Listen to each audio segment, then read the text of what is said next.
এরা তো ফার্মের মুরগি, এগুলি তো মাথায় বৃষ্টি পড়লেই জ্বর আসে। তুমি কে আমি কে, তুমি কে আমি কে, কে বলেছে? বলেন কি?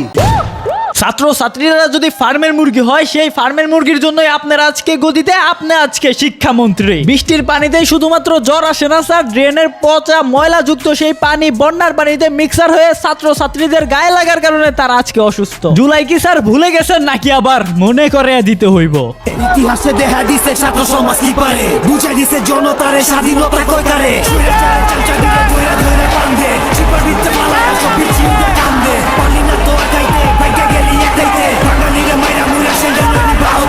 বলো বাবাজি। যদি বন্যার পানিতে সাঁতার কাটা শিক্ষার্থীদের পরীক্ষাই দিতে হয়, আপনি সংসদে কি করেন? শিক্ষার্থীদের তো আপনি সাঁতারও শিখাইতে পারেন না। মানে স্যার আপনার সেই বইয়ের ভিতরে তো সাঁতার কিভাবে কাটতে হয় সেটা শিখায় না। যদি আপনার বলা সেই ব্রয়লার মুরগিদের একটু সাঁতার শিখাইতেন কিভাবে সাঁতার কাটতে হয়, তাহলে তারা সাঁতার কেটে ভালোভাবে পরীক্ষাটা তো অন্তত দিতে পারত। অনেকে বৃষ্টির জন্য বাসা থেকেই বের হতে পারে নাই, অনেকে বৃষ্টির মধ্যে ভিজে ভিজে যাওয়ার পরে অসুস্থ হয়ে গেছে, তারা নেক্সট পরীক্ষাও দিতে পারে। অনেকে রেড মিট কার্ড ভিজে গেছে, তো অনেকের ড্রেস ভিজে গেছে। আপনি সংসদে এসির তলে বসে এইভাবে শিক্ষার উন্নতি করবেন। বাহ স্যার বাহ। আমি স্বপ্ন দেখি আমার ছাত্র ছাত্রীরা আমেরিকার মানের লেখাপড়া শিখবে, ওই মানের কারিকুলাম দেবে, ওই মানের বিশ্ব দরবারে তাদেরকে উপস্থিত করবে। সেই লেখাপড়া আমি তোমাদের দিতে চাই।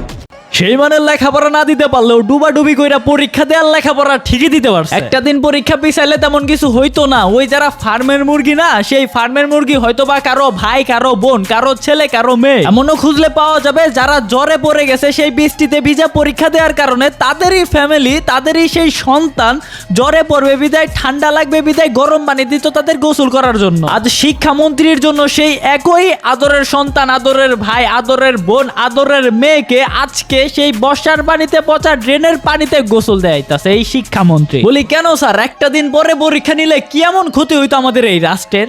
শিক্ষামন্ত্রী, আপনি যাদেরকে ফার্মের মুরগি বলছেন, এই ফার্মের মুরগিরা রাস্তায় এসেছে বলে আজকে শিক্ষামন্ত্রী হয়েছেন। এই ফার্মের মুরগিরা রাস্তায় নেমে এসছে বলেই শিলং থেকে এসে সংবিধান বিশেষজ্ঞ হয়েছে। এই ফার্মের মুরগিরা রাস্তায় এসেছে বলেই আজকে লন্ডন থেকে এসে বাংলাদেশের প্রধানমন্ত্রিত্ব করছে।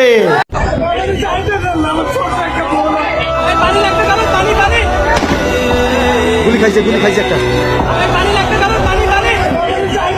আজকে সেই সব ছাত্রদেরই বলতেছেন ব্রয়লার মুরগি একটু পানি পড়লেই জ্বর আইসা পরে তারা বুলেটও খাইছে। আরে সেই ছাত্র তারা যারা স্বৈরাচারের বিরুদ্ধে রুখে দাঁড়াইছে। আপনারা তো এক মিনিট খারাপারও টাইম পান না এই বাংলার মাটি। যখন বললেন ফার্মের মুরগি, সেই ফার্মের মুরগিরা যখন আন্দোলন শুরু করলো, কেন আবার লাঠি চার্জ হইতাছে আমার সেই ভাইয়ের বুকে?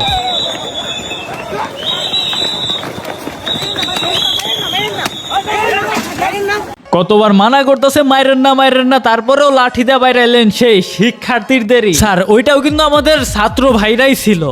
সেটাই।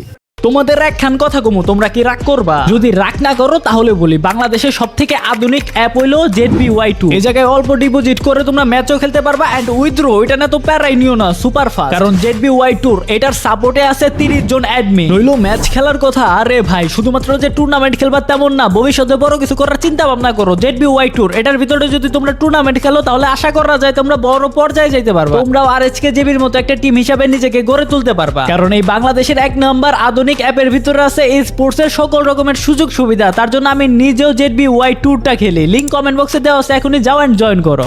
আচ্ছা ঠিক আছে। ওকে, আই এম ব্যাক। আমাদের দেশ ভাই ভালো নাই, আমাদের দেশের চট্টগ্রামের মানুষ ভালো নাই, আমাদের দেশের কুমিল্লা জেলার মানুষ ভালো নাই। বন্যায় সবকিছু ভেসে গেছে, 7 পর্যন্ত পানি চলে গেছে। সেই সব মানুষদের সাহায্য করতেছে কিছু কন্টেন্ট ক্রিয়েটর, তাদেরও শুনতে হইতাছে তারা নাকি ভিউ ব্যবসায়ী। এবার আমার ভিডিওতে কমেন্ট এসেছে যে ভিউ ব্যবসার জন্য আমরা চিটাগাং আসছি ত্রাণ দিবার জন্য। হয়তো বা আমাদের ভিউ ব্যবসায়ী বলতেছেন, হ্যাঁ আমরা ভিউ ব্যবসায়ী। এই ভিউ ব্যবসায়ী করে যদি আমরা দুইটা মানুষের পাশে দাঁড়াইতে পারি তাহলে আমরা ভিউ ব্যবসায়ী ভাই।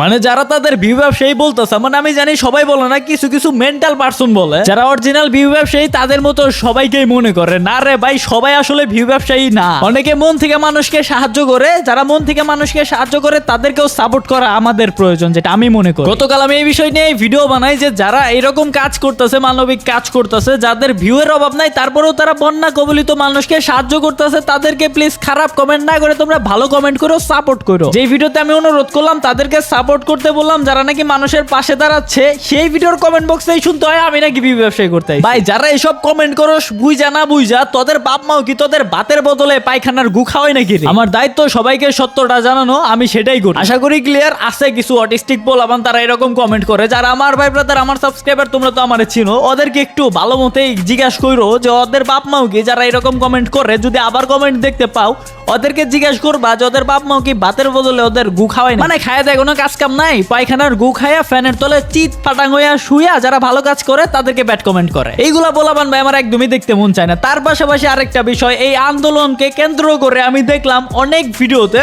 ছাত্ররা নাকি বাস ভাঙচুর করতেছে, গাড়ি ভাঙচুর করতেছে। ভাই এইটা কেন? ভাই এটা ঠিক না। প্রশাসনকে অবশ্যই সম্মান করা উচিত, এন্ড আমিও করি। শিক্ষামন্ত্রীর বিষয়টা নিয়ে আন্দোলন উঠছে, ওকে বেশ ভালো কথা। এটা সবাই যখন জানতে পারবে তখন আমরা দেখবো যে কি পদক্ষেপ নেয়। অলরেডি দেখতে পাইলাম আমরা সংসদে কিন্তু এটা নিয়ে কথা হয়েছে। এইচএসসি পরীক্ষা চলছে এবং গত 3-4 দিন ধরে আবহাওয়ার যে অবস্থা ছিল, বৃষ্টি এবং পুরো শহর, শুধু তো ঢাকা না, ঢাকা চট্টগ্রাম সহ বড় বড় যে শহরগুলো, সেই শহরগুলো পানির নিচে তলিয়ে গিয়েছিল। আমাদের শিক্ষার্থীরা অনুরোধ করেছিল পরীক্ষাটি একটু পেছানোর জন্য, কিন্তু এই সিদ্ধান্ত নেওয়া হয় নাই, এবং যে কারণে আজকে আন্দোলন হচ্ছে, ঢাকায় আন্দোলন হচ্ছে। আমি মাননীয় মন্ত্রীর কাছে প্রশ্ন রাখছি, এইচএসসির মতো একটি অত্যন্ত গুরুত্বপূর্ণ পরীক্ষা, যেটার উপর নির্ভর করে আগামীতে একটা ছেলে বা মেয়ের ভবিষ্যৎ কোন দিকে যাবে, সেরকম একটা পরীক্ষা, এবং ফিজিক্সের মতো কি বলবো, one of the most important subjects যেটা সায়েন্সের জন্য, মাননীয় মন্ত্রীকে দয়া করে বলবেন যে কি সমস্যা ছিল পরীক্ষাটি কিছুদিনের, 2 দিনের জন্য বা 1 দিনের জন্য পিছিয়ে দেওয়ার। ধন্যবাদ মাননীয় স্পিকার। তো অবশ্যই আমরা আশা করি এটার একটা ভালো সমাধান আমরা পাবো, সেটার আশায় আমিও আছি। তো দেখা হচ্ছে তোমাদের সাথে নেক্সট ভিডিওতে। ততক্ষণ তোমরা ভালো থাকবে, সুস্থ থাকবে। আল্লাহ হাফেজ।